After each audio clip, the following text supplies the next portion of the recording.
And you've got to fix that furnace or at least get it checked out. Let's face it, a lot of us don't think much about heating our homes until the moment that we actually need it.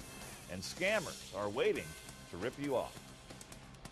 When I was a kid, a gas furnace wasn't much more than a campfire in a box.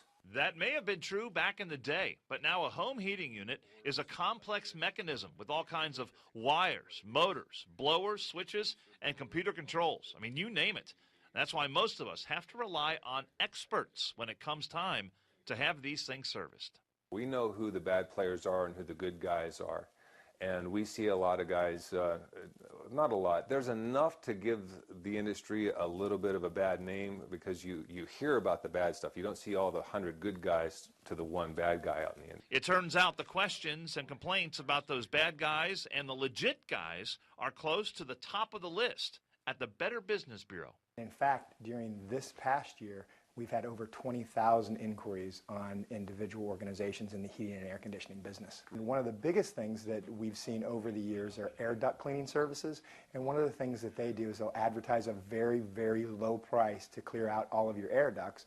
And what we see is when they get there, they find other things that are wrong within your air ducts. It's usually how the scam goes, and they end up trying to convince you that you need thousands and thousands of dollars worth of repairs. Brian Cox here at Cool Solutions says one of the most important things you can do as a customer is to ask your heating person if they have a place of business. I don't need customers coming to my home, and they don't want to come to my home. They want a physical place of business where if they have a problem, they can come and discuss it with me. Now, the vast majority of heating and air conditioning companies here in the Miami Valley, they do an excellent job. They are good companies.